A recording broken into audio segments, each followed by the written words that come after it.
Good evening and welcome to the third installment in the 18th season of the Faith and Life Lecture Series. I'm Pastor Tim Westermeyer, coming to you from the sanctuary of St. Philip Deacon in the western suburb of Minneapolis, Plymouth. St. Philip Deacon is delighted to present these events as a community service, and we are thrilled to have you joining us tonight. A special welcome to anyone who's joining us for the first time. If this is your first time joining us, know that we're profoundly grateful for your presence and we hope you enjoy it. As I mentioned, this is the 18th season of these events, and over that period, we've brought in 5 speakers every year. They have ranged from business leaders to nonprofit leaders to authors to artists to theologians to bloggers to counselors. And the commonality with all of them is that they're all self-professed Christians talking about how the Christian faith informs whatever it is that they do in their daily life. I will say just a word about the flow for tonight. After I introduce our speaker for the evening, you'll hear from him for about 30 minutes, maybe give or take. And then we'll have an opportunity for you all in real time. We're coming to you in real time to be asking questions of him, which I will give to him. And you can send us those questions at social@spdlc.org or by commenting on whatever platform you are viewing this on. And so we hope you will send us those questions so that I can ask our speaker them later in the evening.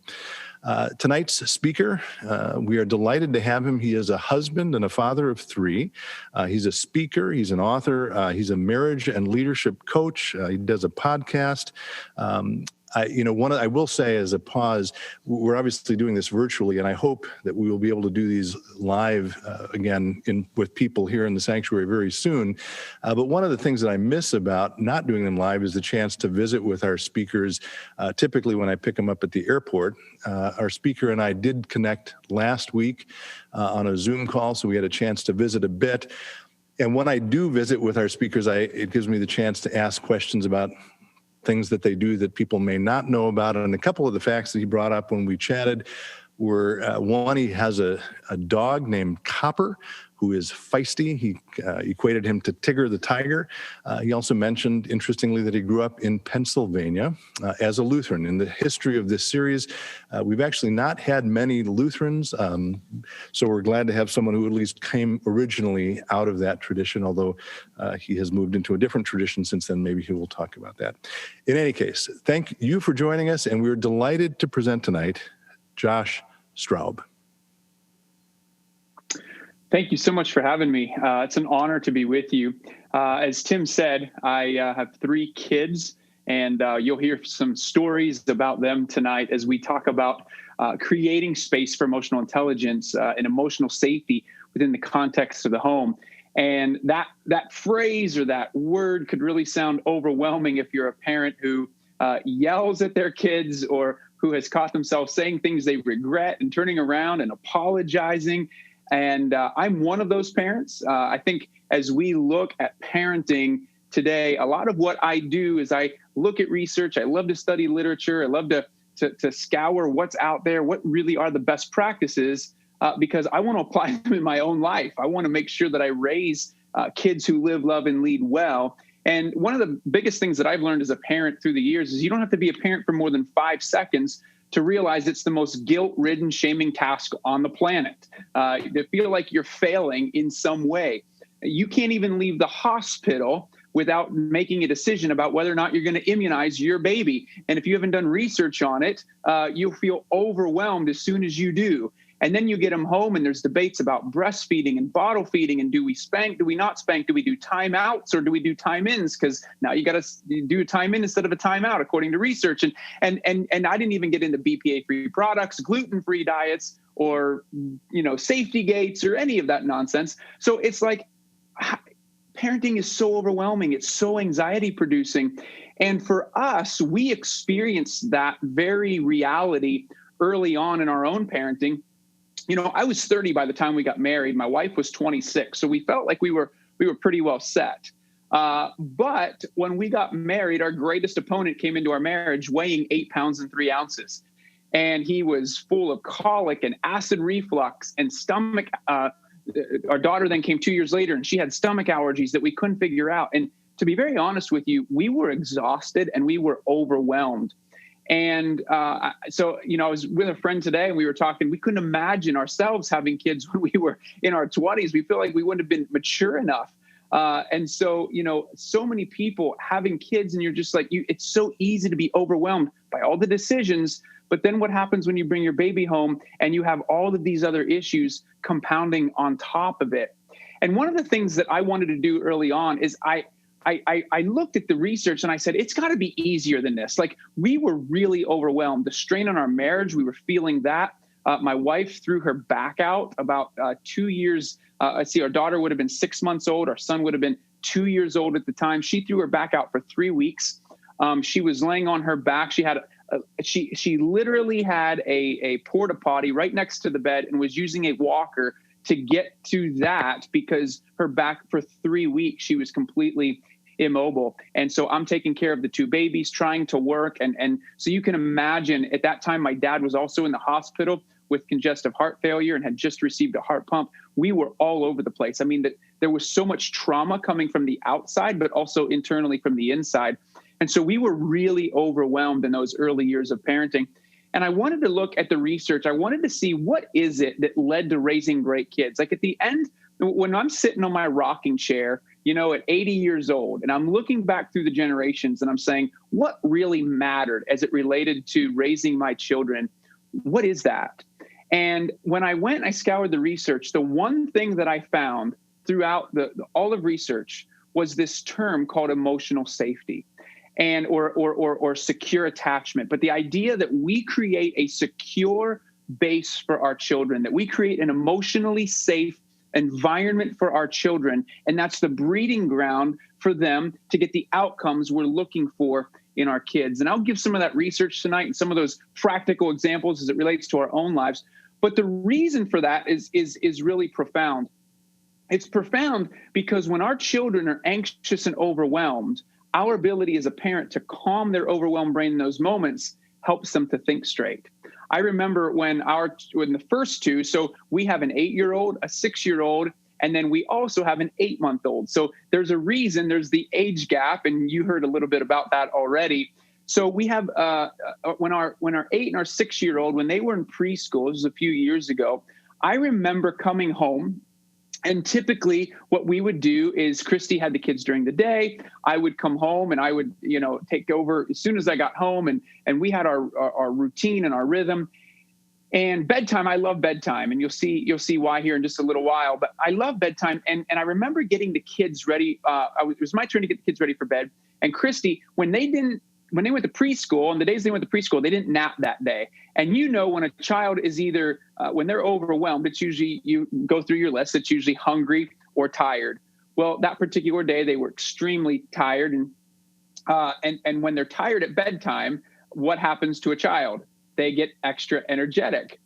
Well, Christy gives me the kids and says, okay, they're yours now. You can tuck them into bed. And she goes into the laundry room right across the room from our son's bedroom. Because though she doesn't love doing laundry, at least it was therapy. Folding clothes was therapy for her because it involved just being alone, right?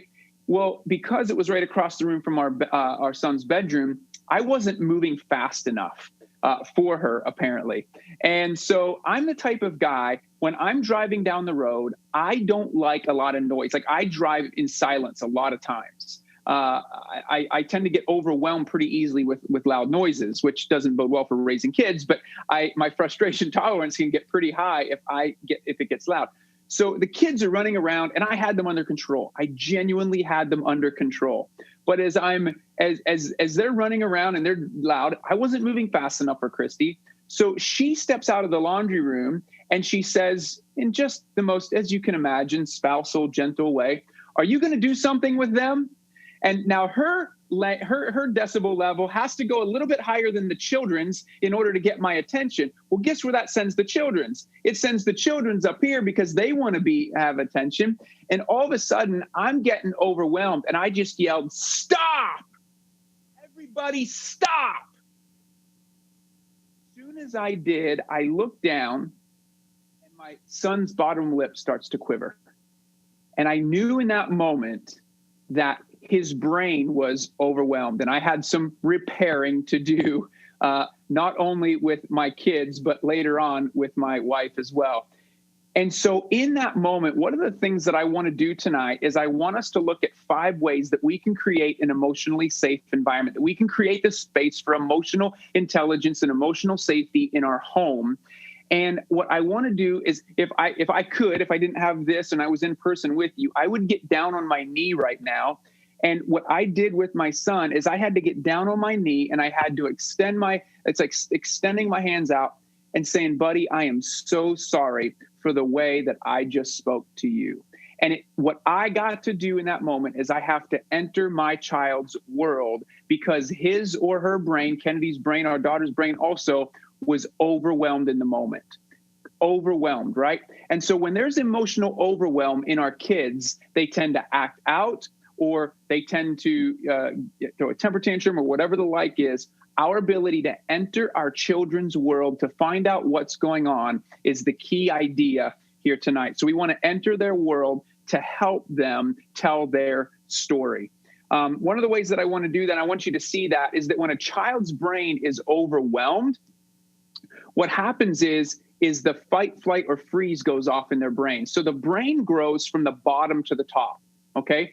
The bottom part of the brain is where the brain meets the brainstem. That's called the amygdala. And so that's the God-given part of our brain for fight, flight, or freeze. So when we're anxious or we feel a threat in our life, and our kids are the same way, it's the part of the brain that just starts to jump around. And the higher functioning parts of the brain behind the eyes, they're known for problem solving, social skills, emotion regulation, cognitive flexibility, and self-control. But here's the reality. The reason that emotional safety is the key to getting all these major outcomes in our kids is that when a child is overwhelmed, they're not thinking straight. When the bottom part of the brain, the fight, flight, or freeze is going off, what happens is the higher functioning parts of the brain behind the eyes shuts down. And so our children don't have the ability to problem solve. They don't have the ability to have social skills or emotion regulation in that moment until they are calm. It's why when we lecture our children, when they are emotionally overwhelmed, it feels like it goes in one ear and out the other, right? So we want to lead. The first key component of creating space for emotional intelligence is to lead in grace and follow in truth. So number one, we're going to walk through 5 of them tonight, of 5 ways to enter our children's story, to enter into their world and help them write their story, to help them tell their story. The first one is to lead in grace and follow in truth. Now, there was a dad of a 14-year-old that I remember working with, and he called me one night because his daughter had come home from school and she wanted to go to a Friday night football game, and her dad said no. And she looked at her dad and she said, "Dad, I hate you." And she went storming to her room. Now, creating a posture of emotional safety within the context of the home when your child's fight, flight, and freeze is going off often will trigger our fight, flight, and freeze as a parent. I mean, how many of us as parents, our daughter or our son says, "Dad, I hate you," and goes storming to their room? What is our initial reaction? I mean, let's be honest. Don't you ever speak to me that way again. You go to your room, I'm taking your phone for a month, and no, you're not going to that Friday night football game. Do you understand me? Right? And it's like, imagine the wall when we punish negative emotion, when we punish uncomfortable emotion. And I'm not saying there's not disrespect there is, but there's something deeper going on within the heart of our children in that moment. That fight, flight, and freeze is going off. For the reaction to supersede the moment or the situation means there's something deeper going on. And so for his daughter to punish the negative emotion would not be healthy. Another way that you do this is that we tend to do this as parents is minimizing the negative emotion. So just saying, it's just a Friday night football game, who cares? Or dismissing it and saying, don't be mad at me, right? And just kind of walking away and dismissing it. And that's more of a permissive style, right?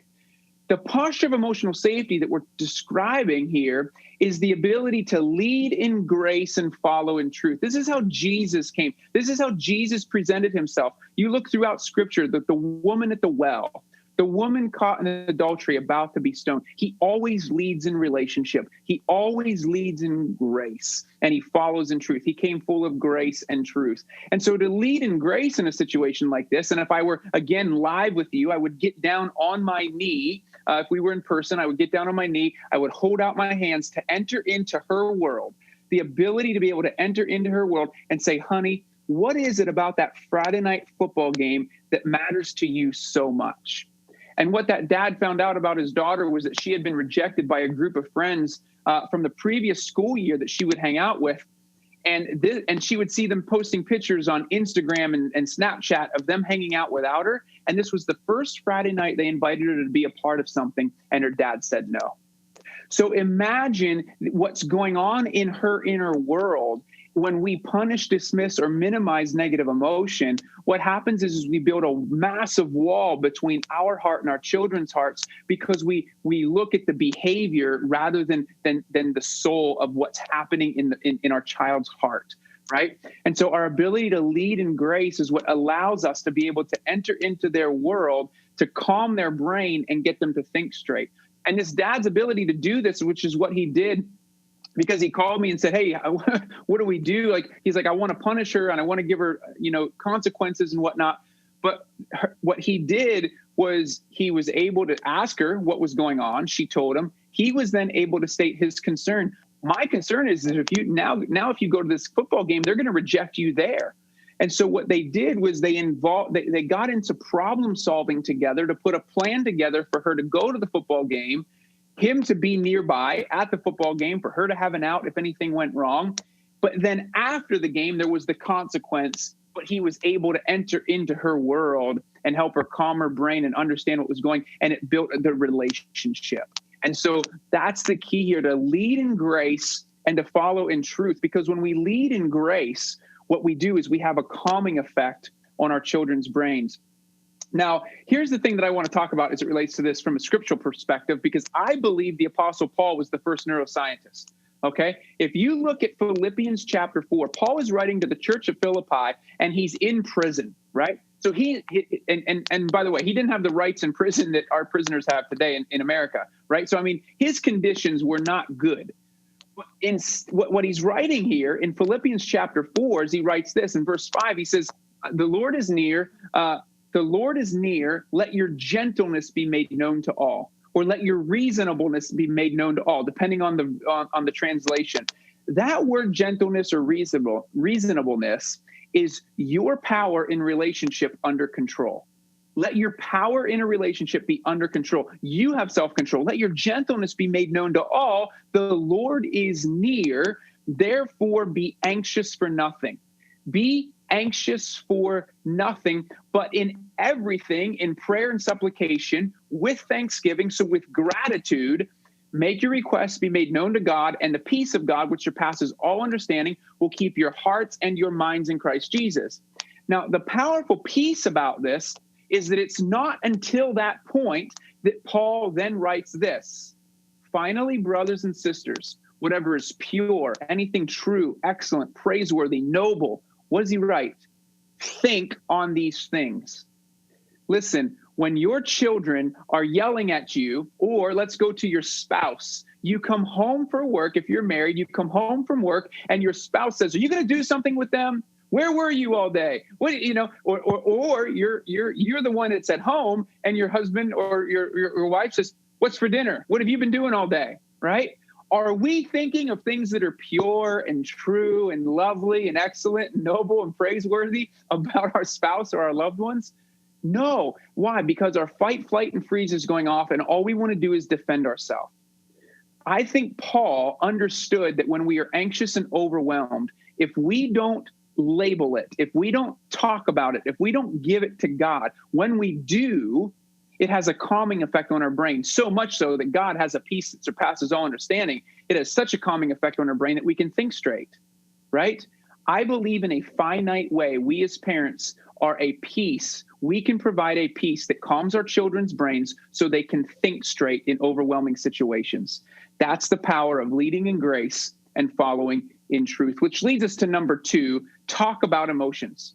Have a home where talking about emotions is normal. It's healthy. It's important. You know, when I first started counseling years ago, the people I counseled the most were juvenile delinquents. And a few years in, I was counseling juvenile delinquents who were court appointed to me to go through counseling, right? So they're court appointed, they're ordered to go through counseling. And my job was to get them to feel remorse for their victims in the time that I had with them. Well, as I got to meet these kids, I realized so many of them through the years, they had nobody who had sat down with them, in most cases, who ever really listened to their own feelings. These kids didn't know how to feel remorse because nobody ever felt caring or loving towards them. In fact, so what I would do ultimately is I would give them a feelings chart in the very first session so that they could learn to label their emotions when they were sad, when they were angry, and they could put language to that. And the reason for this is because the brain also grows from the right to the left. So the right side of the brain is that here and now experiential part of the brain. It's what's happening right now. The left side of the brain is the linguistic side of the brain. It's the language processing. And what I call the middle part of the brain, it's called the corpus callosum. I like to call it the binding of the book. Because what happens is when we put language to what it is we're experiencing, the neurons wire together in such a way that we write a coherent story. But what happens when we don't write a coherent story? We react out of our fight, flight, and freeze. So, for example, this one juvenile delinquent I was working with, I remember one night, he wanted to go. We had a 5 o'clock appointment, and he wanted to go play basketball with his friends and postpone the appointment to later at night. This was before I had kids. I was married, but I hadn't had kids yet. And I remember him reaching out to me and saying, "I really can we postpone to later in the evening?" And though I could have done it, I didn't. I wanted to model setting healthy boundaries and sticking to a schedule. But I also knew I wasn't getting anywhere with this guy, with this young man. And I really wanted to start getting somewhere. And I knew that the way to do that was to trigger emotion. And this was an opportunity for him to get mad at me. Now, we have to be comfortable with people getting mad at us. We have to be comfortable with conflict. And so I knew he'd get mad at me. And so I said, no, we're going to do it at 5 o'clock. Well, we held it. And I remember him sitting there, and he's like this the whole time. And he's just looking down. And I got to the point where I just said, I brought it to the here and now. And I just said, you're mad at me, aren't you? And that's when he looked up at me and he said, no, and he said a word that I won't repeat here tonight. And you saw the anger come out. And it was a beautiful moment. And I got him to talk about why.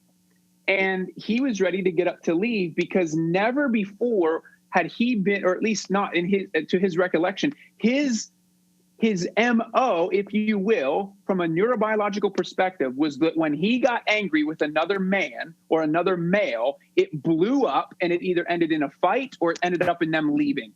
And he was ready to walk out and leave.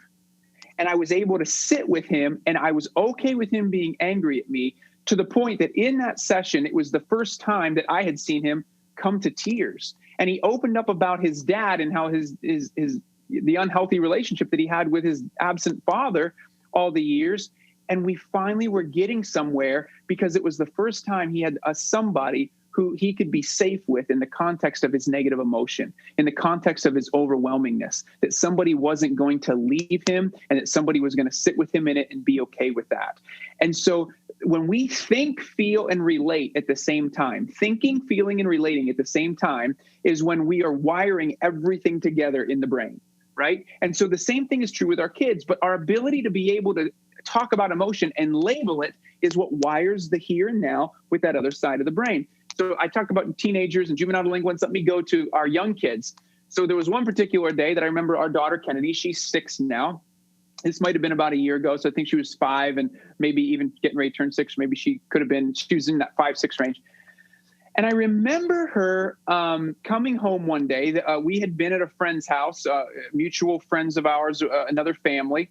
And I remember her coming home, and she said, and she was just angry. And she's our sweet little girl. Like, she's so sweet. She's so loving. And I remember her coming home, and man, she was just irritable and she was defiant. And it was so out of character for her. And because we had a lot going on, my wife and I were pretty much like, you know better than to act that way. Putting her in timeout, or like, we were disciplining the behavior.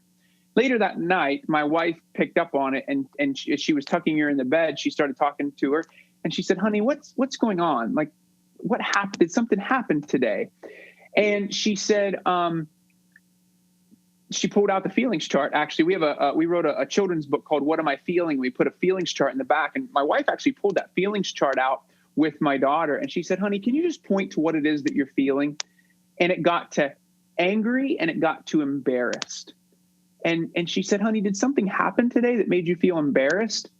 When we were at our friend's house, there were 2 other girls there, and those 2 girls wanted to have playtime by themselves, and they went into a room and shut the door and left Kennedy by herself. And it was we wouldn't have known otherwise. Instead, we would have simply punished the behavior rather than looking at what really happened and her feeling rejected and embarrassed later that day. So make emotion language in your home a common thing, a common practice. Number 3, celebrate your kids for who they are. Don't mourn who they're not. Celebrate your kids for who they are. Don't mourn who they're not. My friend Frank Tate talks about this a lot. He really taught me this as it related to my kids. He's a mentor and a friend of mine. But in Proverbs 22:6, it says this: raise your children or train a child in the way that they should go, and when they're old, they won't depart from it. Now, that's a promise, it's a proverb, not a promise, and we can unpack that verse later. A lot of times we throw it around as a promise in the church, and it's not. It's a proverb. Generally speaking, if you raise your children in the way that they should go, not the way you want them to go, right? It says in the way they should go, not the way you want them to go. A lot of times we have parental agendas because we're not comfortable with what our children are doing or activities that they're in. We don't understand it. We don't know it. I remember there was one particular day, I had a mom come up to me. Her son was 12, and she said, Josh, she said, my son's learning how to rap, and I have no idea what to do. And so I walked through a list of questions for her, and I just said, well, is he hanging out with kids that he otherwise shouldn't be hanging out with? 1 Corinthians 15:33 says bad company corrupts good character. And so I said, is he hanging out with kids that, she said, no, he's hanging out with his youth group. These are good kids. These are kids who love Jesus. And I said, was he listening to lyrics that are, degrading to women or, and otherwise violent, or that he shouldn't be listening to? And she said, no, he's listening to Lecrae, who's a Christian rap artist. And I said, then I only got one piece of advice for you. And I got down on my knee. I just spoke this talk, or a talk similar to this. I got down on my knee right in front of her, and I held out my hands, and I looked up at her, and I said, learn to rap. Because here's why. If you don't, I told her this, if you don't, he will find somebody else who will learn how to rap with him, and it will just build a wall between your heart and his. Yes, you may not like the music. It might not be your cup of tea, but we want to enter into our children's worlds and learn, have them teach us about what they're doing, us becoming students of our children so that we can raise them and set them up, find their strengths, champion their strengths, and raise them in the way that they should go so that when they're old, they won't depart from it. Otherwise, the opposite of that is a lot of times we shame our kids, or they just feel like they're not living up to our expectations as parents.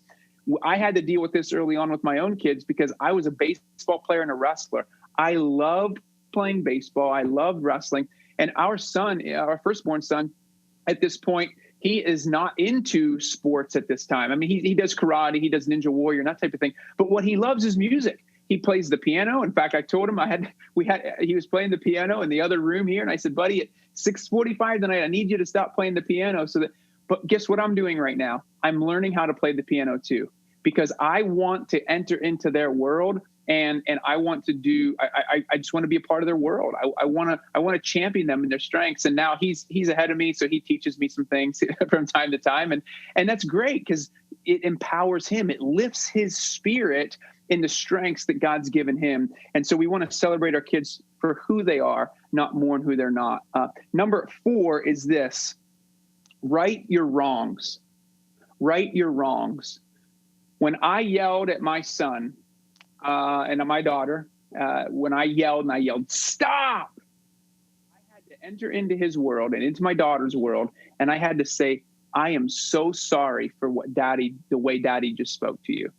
I am so sorry for, and what we do is when you get down on your knee and you apologize, and by the way, if you have teenagers, you might be standing on a chair to get at eye level. So the illustration of me getting on my knee and entering our children's world might be you standing on a chair to enter your teenager's world. But the idea is to get in their eye level, to go into their world. And so what it does, and here's something that I really want to help us understand, because some of us might have grown up in homes where we never heard our parents apologize, where it would have looked weak to apologize to my child.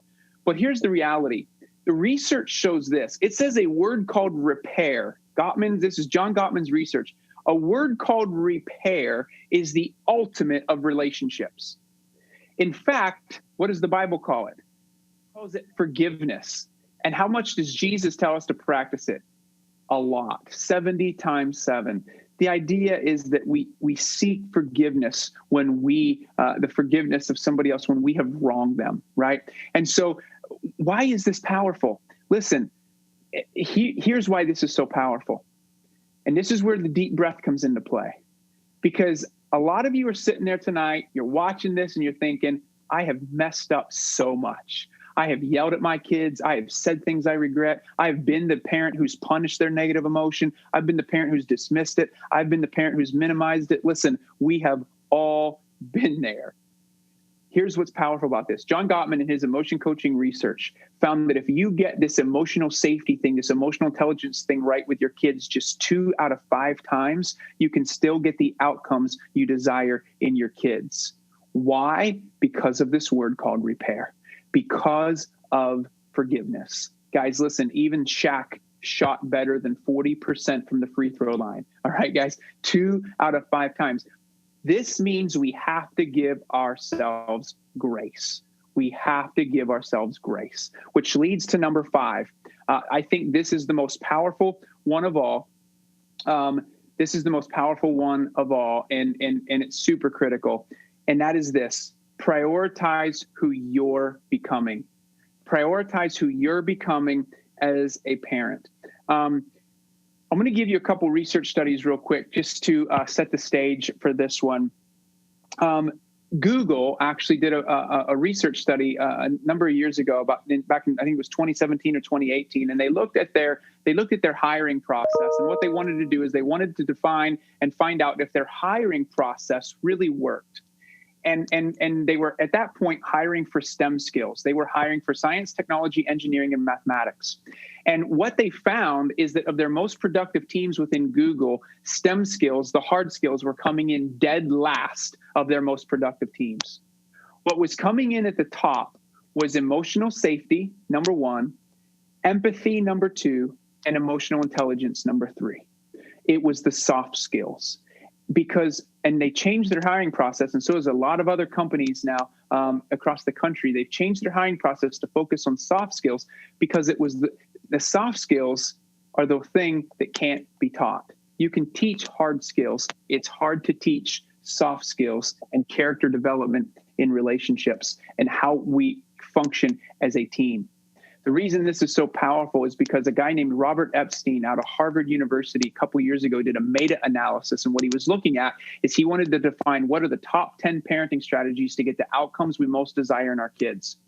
And what he found was this: of the top 10 most effective parenting strategies to get the outcomes we desire in our kids, I'm just going to say this: number 7 was behavior modification or discipline. It was the 7th on the list. Most of us spend so much time thinking about discipline. Now, I said earlier, we want to lead in grace and follow in truth. Doesn't mean we don't implement truth. What it means is that we don't lead in truth. As my friend John Townsend says, truth without grace will always be received as condemnation. Truth without grace will always be received as condemnation. And if your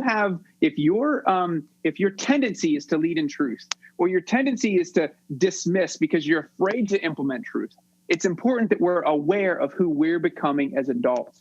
And the reason is because the top 3 parenting strategies to get the outcomes we most desire in our kids out of this meta-analysis. So meta-analysis is where they take all kinds of research and they put it together and they look at the final results. What he found, number 3, the third most effective parenting strategy to get the outcomes you're looking for in our kids is how you treat your spouse or how you treat a co-parent in a divorce situation. Number 2, this is the most convicting of all, a parent's ability to manage his or her own stress. A parent's ability to manage his or her own fight, flight, or freeze response in an overwhelming situation. And the first one was love and affection. And I want to say this. I would argue that the top 3 parenting strategies to get the outcomes we're looking for in our kids have nothing to do with a direct relationship between me and my children. They have everything to do with who I'm becoming. Because even 1 John writes this, we love, why? Because he first loved us. Our ability to show love and affection to our kids happens when we experience love ourselves. And I just want to say this, for a lot of us, that might look like a relationship with God. A lot of people struggle. I know I've struggled through the years. How do you really feel loved by God? How do you really understand that? And I just want to encourage you, whether it's a small group or your local church or some type of connection to get into healthy relationships within the context of your church, might be a way to do that. One of the ways that we have done that, just being very transparent with you all, is through therapy. My wife and I are huge proponents of therapy. I don't believe that therapy is for crazy people. I think it's for broken people. And I haven't met a single person on this planet who's not broken in some way. As my friend Miles Adcock says, he says, you don't need therapy, you deserve therapy. And so as you look at research, I can sum it all up into one primary conclusion, and that is that our kids become who we are. And so I just really want to encourage you, take the time to have self-care. Take the time to live out of rest, whether that's entering into Sabbath and practicing Sabbath and a day of rest, whatever that looks like for you. I really encourage you to find self-care and focus on who you're becoming, because just as our children deserve us to enter into their world, so too do we as adults deserve somebody else to enter into ours and help us tell our story. Thank you. Great. Lovely. Thank you, Josh, very much. If we were here again in person in our sanctuary, there would be wild applause for you now. And I would hope so anyway. I'll represent all of the people listening. I'm going to give Josh a chance to rest his voice for a second and make a few quick announcements. We've started to get a few questions. I will start with that one. And so again, if you have a question you'd like offered up to Josh, then please email it to us or send it on one of our social media platforms, and we will try to get through them. I want to lift up a couple things, though, before we get to that. First of all, our next event is March 25th, featuring an artist, Lanisha Rousey, on Faith and Art, How Creativity Heals. So again, March 25th. That's another Thursday, 7 o'clock. If you would like to be reminded of that and other upcoming events, please join our email list on our website or like our social media platforms on Facebook and Instagram, and you'll be alerted to those. I will also say we are going to be doing a giveaway. If Josh were with us again in person, I will say, by the way, he's never been to the Twin Cities. He's evidently flown through them. So he was a little disappointed he couldn't be here, maybe another time. But we would have had a whole bunch of these books available for him to sign. As it happens, we're going to give some away. So on our social media platforms, again, you'll find a prompt there. Respond to the prompt, and you will be entered into that giveaway for this. And I will also mention, in addition to his book, at St. Philip the Deacon, we do a quarterly magazine called Inspire, and in this issue, this is the winter 2020 issue, the theme is embodiment. There's a wonderful interview with Josh, and if you would like to get a copy of that, indicate that either, again, through email or on our social media platforms, and we're happy to drop one of those in the mail to you. I do want to also just say a word of thanks to all of our amazing sponsors who make these events possible and have made them possible now for 18 years at no cost to the people who either come in person or who are watching tonight. And so there are a whole lot of individual sponsors to each of you. And I'm realizing, by the way, I'm looking at the wrong camera. Excuse me. I'm talking to Josh on the Zoom thing, but I should be looking there. Excuse me. Anyway, to all of our individual sponsors, thank you, thank you, thank you.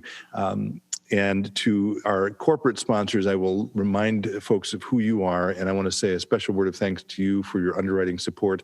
That's Crossroads Financial Group, Ulrich Real Estate Group, Malley Design, Augio Marketing, Productivity Inc., Rapid Packaging, and Mastercraft Labels.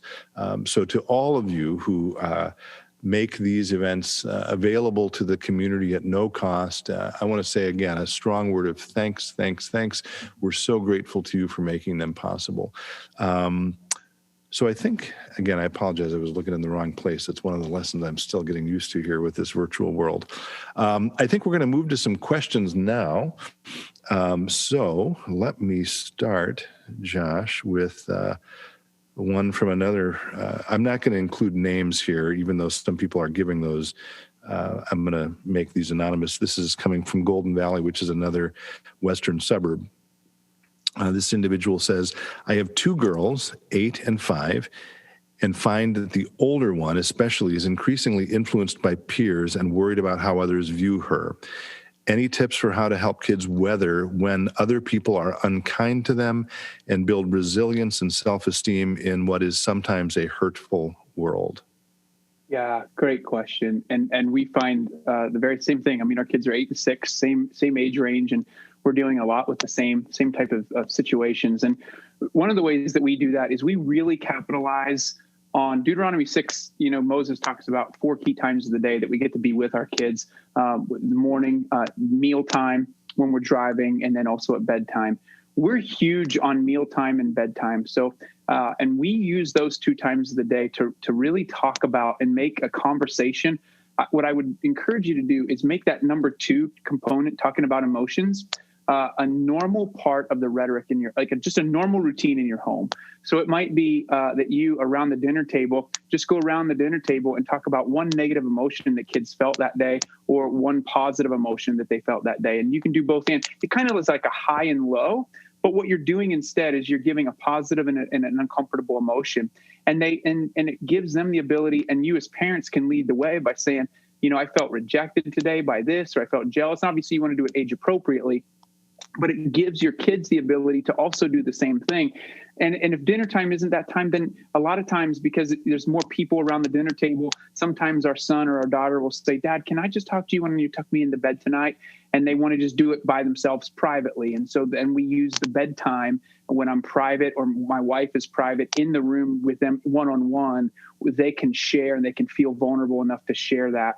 And so what we do is we're really, really huge on combining number 2 and number 3. So celebrate who they are. We're building their strengths.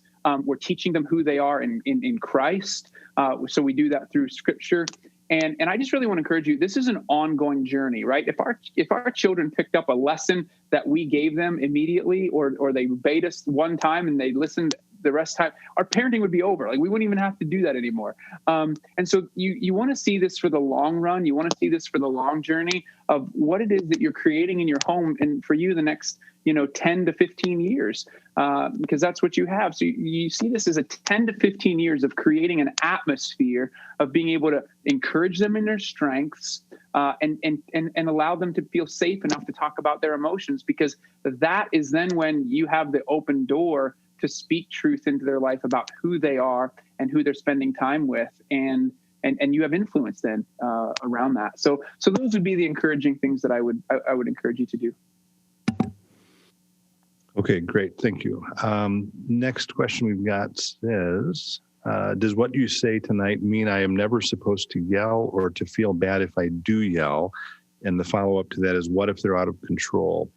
There's a final part of the question, but it actually blends in with another question, which I'll connect it to. So yeah, can you do that? Yeah.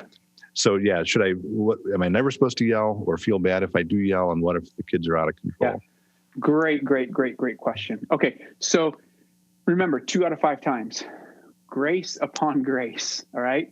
you will yell. I think one of the things that I would encourage you to do is not yell as much as you can from the standpoint of, do you like people yelling at you? And I think as we think about the atmosphere of our home, think about the atmosphere that you want to create, a spirit of peace, a spirit of calm, a spirit of, right? And so, a lot of times, Bob Goff, who's an author and a speaker, he wrote something on Instagram one day that was in one sentence that summed up that entire book that you're giving away there. It took me an entire book to say, and he said it in one sentence. Be the adult that you needed when you were a child. Be the adult that you needed when you were a child. And so I would just really encourage you to say, number one, focus on who you're becoming so that you're yelling less. But number two, you're going to, because you're human. You're going to mess up because you're human.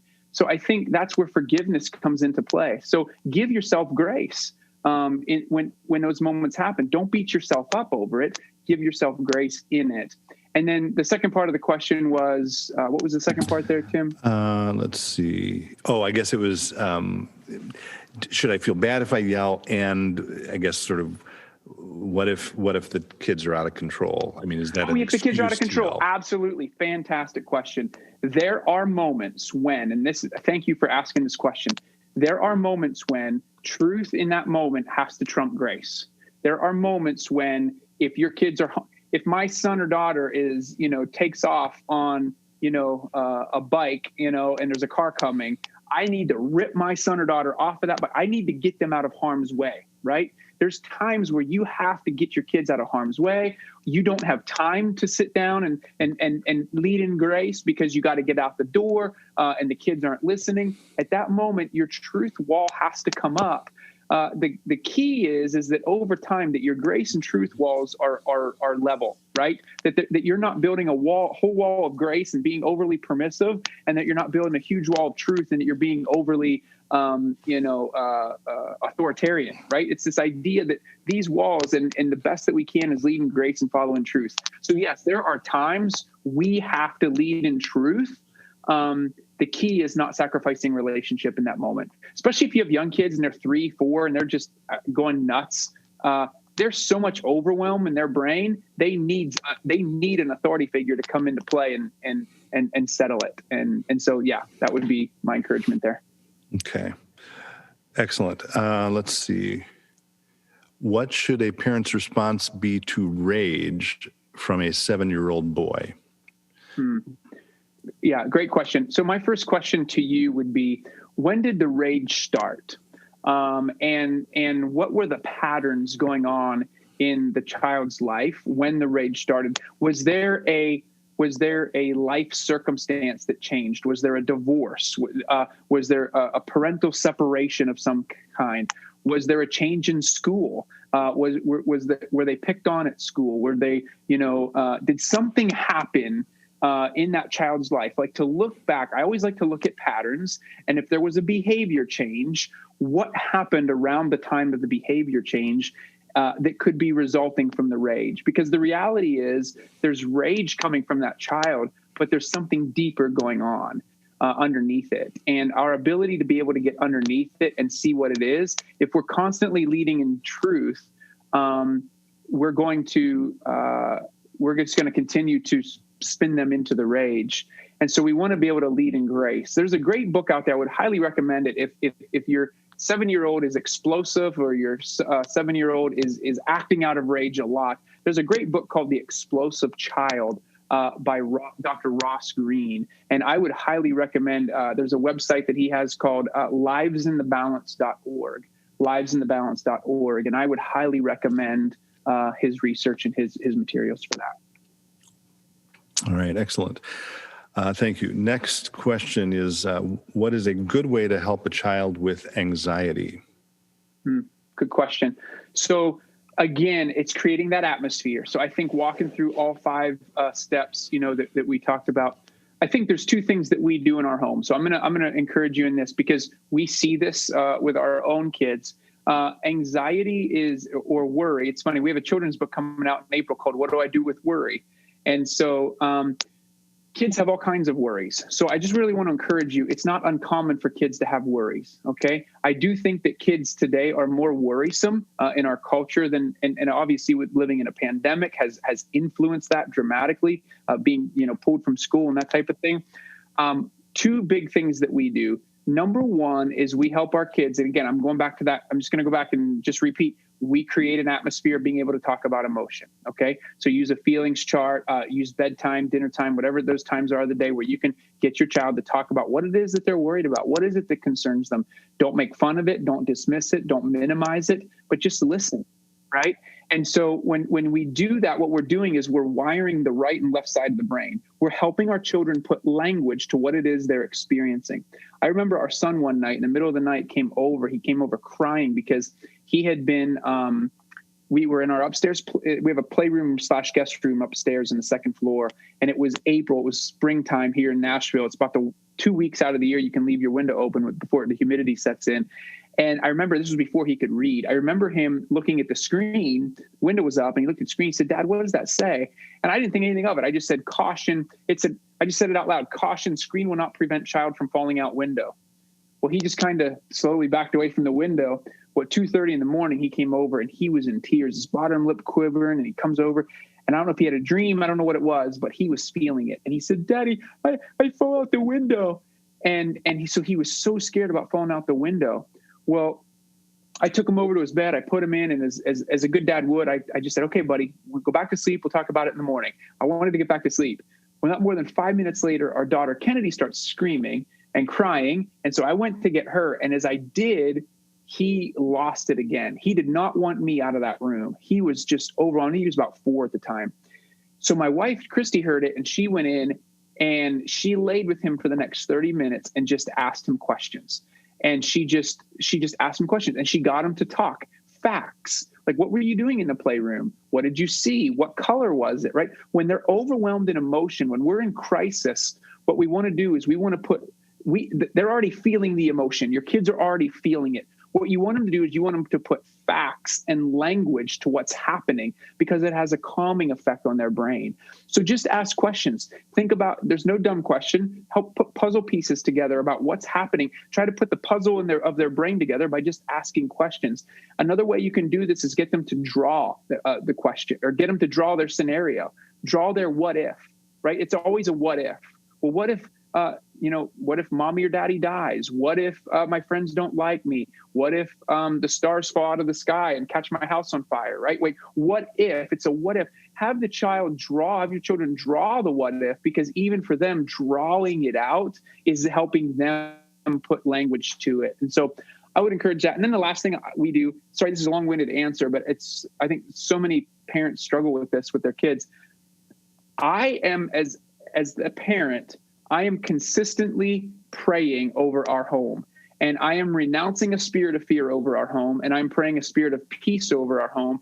And we are playing worship music as much as we possibly can throughout the day, here and there, just throughout our home, the atmosphere of our home, that it's peaceful. And so, especially if I experience or start to feel fear come into our home from anywhere, we pray, and we pray a lot. And I haven't always done that. It's only been in the last couple of years that we've really, really started embracing this because we've seen it work. We've just seen God show up in remarkable ways. And so I just also, as much as I talk about research and the best parenting strategies, I don't think there's a more powerful parenting strategy on the planet than prayer. Good. Excellent. And we're getting some great questions here, and I hope we'll have enough time to get through all of them. By the way, in a typical live event, we would typically go till about 8:15 or so. We'll see how we do here. Maybe we'll get out a little before then, but I do want to get to these because they're great questions. So the next one, Josh, is how do you navigate when your spouse isn't on the same page on techniques with emotions and parenting? Man, such a great question, because this is a very common one. I'm trying to think about a story. I'm not even going to tell the story because I don't want to, I know there's too many questions coming in. I'm just going to tell you that my wife and I have dealt with this on multiple occasions ourselves. And I think the biggest, the most important thing that you can do is be emotionally safe. You do what you can to practice these principles and be emotionally safe for your child. That's number one. And we get this a lot with co-parenting as well in divorce situations. You can't control what your ex-spouse is doing or what the other parent is doing, but you can control the environment of your home. And that's the key. You control what you can control, and that's the environment of your home. You can control who you are as a parent. So that's number one. Number two, I would start practicing these skills with your spouse. And then I would just simply ask, one of the biggest ways that we do that, because you have to have a lot of times what Christy and I have found in our own parenting when we've differed is because we weren't talking about it. We weren't as far apart as we thought we were. What happens is we think we see our spouse reacting one way to our child, and we go to the opposite extreme because we're afraid about what this outcome is going to do, but we don't talk about it with our spouse. We just react out of the opposite. So when I react this way out of this extreme, Christy goes to this extreme. Right? I remember one day calling her and she said, I was traveling, I was speaking. She said, our son's in boot camp. And I'm like, what are you talking about, boot camp? She's like, well, and what it was you're too lenient. You're not disciplining. I have to. And so it was like, holy smokes, like we need to get in the same page here.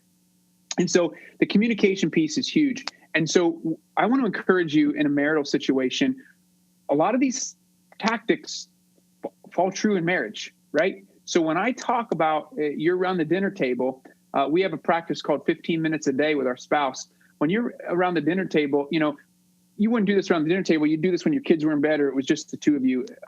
But share one positive emotion and one negative or uncomfortable emotion from the day with your spouse. Like do that together. Take each day, because the Bible says to guard your heart, for it is the wellspring of life. We have to guard, when we're married, we become one flesh. We got to guard our marital heart. And we don't do that well in this westernized, individualistic American culture that's just busy, busy, busy, taking kids from one thing to the next. We don't get into the heart of our spouse.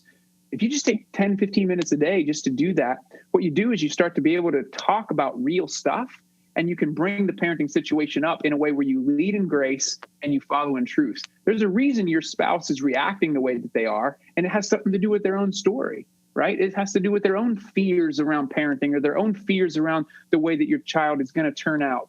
And so you've got to be able to get into that and truly understand what is the motive behind your parenting strategy, not condemning it, but just saying, help me understand it. So, because I want to support you in it.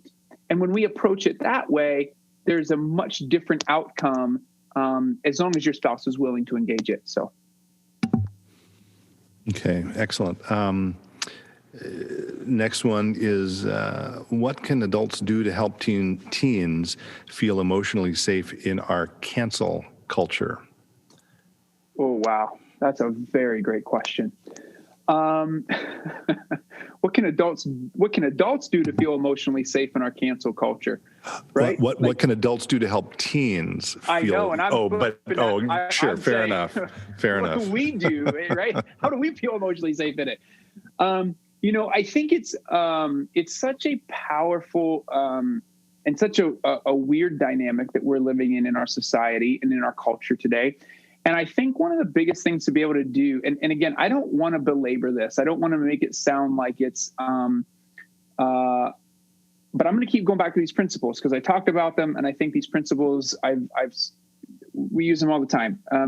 But that idea of celebrating your kids, becoming a student of your kids, becoming a student of who they are, and as a result, like depending on what it is that they're afraid of as it relates to the cancel culture, or as it relates to them getting made fun of, or as it relates to them getting rejected, or as it relates to them being the aggressor, being the one who's doing the canceling, being the one who is right, being able to enter into their world and understand their perspective, because the reality is they are growing up in a very different time than when we grew up as kids, right? I didn't grow up. I'm 41. I didn't grow up with a cell phone. I didn't grow up with, the technology. We weren't these are digital natives. These are kids who grew up with screens. They grew up with more information than we ever grew up with.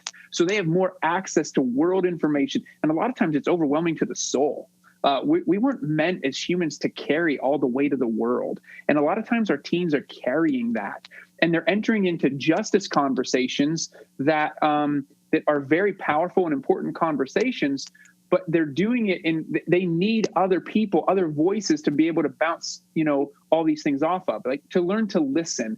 And I think one of the most powerful verses in all of Scripture, and the most sanctifying set of verses in all of Scripture, is James 1:19 and 20. It says, brothers and sisters, be quick to listen, slow to speak, and slow to become angry, for human anger does not accomplish God's righteousness. And I see that in both ways. One, for me, in our cancel culture that we live in, to first listen. I want to have 2 ears and 1 mouth for a reason. So I want to listen to what's going on around me. I want to listen to what's happening. And I want to filter that through truth. I want to filter that through relationships. I want to filter that through the caring of the soul of the humans that we get to serve, right? And so if I'm leading in that way, then I'm helping my children or my teenagers walk through that as well, whether they're on the side of being angry, whether they're on the side of being shamed and cast out and canceled, or what they believe being canceled. Their ability to be able to surround themselves with healthy voices is just really important and very powerful. So let me add one more key to that. I think it's really, really important that we help our kids understand the varying levels of we just did a podcast episode recently. We have a podcast called Famous at Home Podcast. It'll come out in a few weeks, but we interviewed some friends and we talked about friendship. And when it comes to teenagers, when it comes to adults in friendship, but when it comes to teenagers in friendship, this idea of the tabernacle, right? And there's the outer court, right? There's the inner court, and then there's the Holy of Holies. And we have these relationships. We have a lot of outer court friends. We have, that type of thing. Your inner court is kind of your dinner friends. And then your Holy of Holies are like your closest people that you can do life with, that you can share your deepest, secrets with, that you hold each other accountable in, right?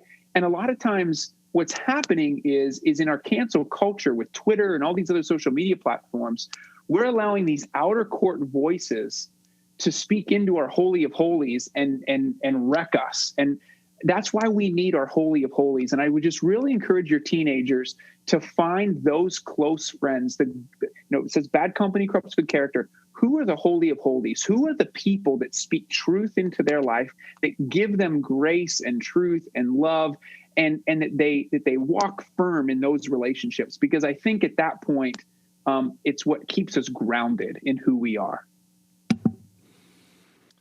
Excellent. I'm going to merge a couple of questions and comments, and I'll let you, I guess, both respond and maybe answer a question. So the comment is, our children are grown, so now we will try to remember these tips when we are around the grandchildren. That's first. And then there's another comment. I'm 75. I've raised 3 children. I have 6 grandchildren. For decades, after watching friends raise children and friends of our children raise their children, I have said calm parents raise calm children. You seem to have put science to that observation. Okay, so those are the comments/questions. And as we were chatting before we began tonight, I mentioned we would likely have some people here tonight whose children are grown. So if you want to respond to either of those comments, great. But also, do the principles you're talking about apply to people maybe whose children are grown as well, or are the principles broader than parenting exclusively? 100% they are. Absolutely. Great questions. The 75-year-old who said that calm parents raise calm kids. Real quick, I'm going to give you one more study. There's a guy named Vern Bankston out of the University of Southern California. He did a 55-year longitudinal study. So, imagine following families for 55 years. And he wanted to find what was the key common denominator of faith transmission across the generations. And what he found was relational warmth.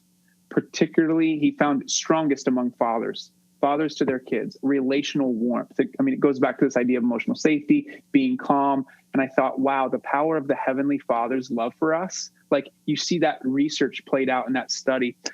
So yes to that. And yes, the research does support that in a lot of ways. I think about this because I have my mom, my dad passed, my mom is still alive. They were divorced. And so, I have my mom and my stepdad alive today. I got my wife's parents, we got our in-laws. And, it's funny to watch because I think one of the biggest questions we receive from other parents of our generation is the tension between in-laws and parents and that type of thing. And a lot of it is it's a lot of times grandparents who are now grandparents with their adult children trying to impose their parenting principles and, that type of thing onto their kids. And the biggest thing that I would continue to say is lead in grace, follow these, lead in grace and follow in truth with your own kids. They're adults now, the Bible doesn't say that as adults we need to obey our parents. It says we need to honor our parents. And so for me as an adult child with my parents, I want to honor my parents, right? But as the way that we have such great interaction is that our parents aren't imposing on us. They might make suggestions, but they're leading in grace in doing that. And so there's just a lot of grace. And so lead in grace, talk about emotions, celebrate your adult children for who they are, and then do the same for your grandkids, find their strengths and their passions and that type of thing. I would think one of the biggest things that, and continue to prioritize who you're becoming. Like these transfer over in so many relational settings. It's not just parenting. And so, it's powerful. Excellent. Thank you. All right. So I do think, unless another question comes in, I'm at the last question, which is great. So we're doing great on time. And it is it's probably worth a whole other talk. And it's perhaps an obvious question given the events of the last year. But the question is, how do you see the current pandemic affecting our children? Great question. Let's do another talk. All right. You guys ready? I don't know that we know quite yet, to be quite honest. I don't know that we know. One thing that concerns me, if I'm being truly honest about it, and again, you have to talk about cancel culture. I have to be careful what I say because, it's funny how I have to be careful what I say about masks, because I don't know if somebody's going to try to cancel me because of something I'm going to say about masks, right? And so it's so touchy, the world we live in. And I think that's one thing that our children have to, I think that's one of the ramifications of this is what I'm saying going to be okay? What do people think? And, because you have such a division in our country today. My concern with masks, and I mean, I wear masks, I think, you follow the guidelines and whatever. One of my concerns with masks is for kids, especially babies and early kids. Children don't know emotion expression or how to read people's faces until they hit about the age of 12. And so when we cover our faces now, and we cover our faces more often than not, what happens is our children aren't reading facial cues. So in an environment where they're already on screens a ton, and they aren't necessarily growing in emotional intelligence because they're on screens. So screen time would be another way that their brain is being rewired because they're using screens more often. And I'm not talking about screens as it relates to doing school or interacting like this. What I'm talking about is increased video games, increased TV time, right? That's definitely happening. I know that's happening because we're home more often, right?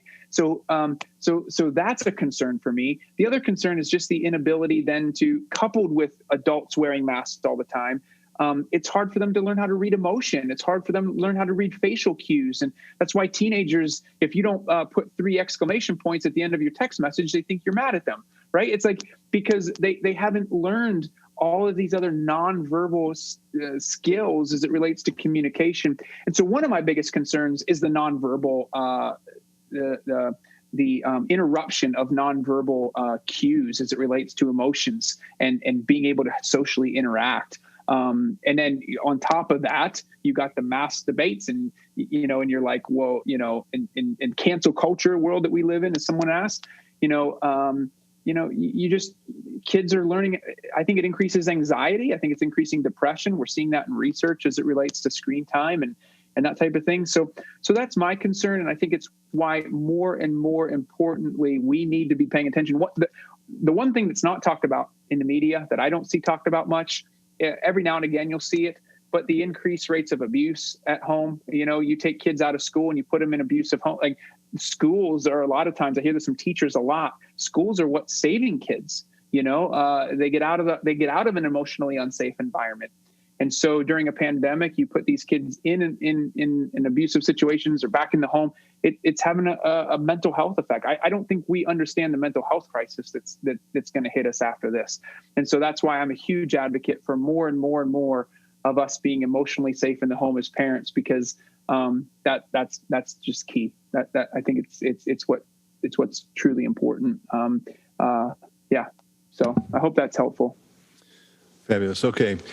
I'm sorry, Josh, you haven't had a chance to come to the Twin Cities. I hope we'll be able to get you up here at some I would point. love that. It'd be an honor. I'm delighted that you spent a little time with us tonight. So I want to say a strong word of thanks to you. I also want to thank all of you who have joined us this evening.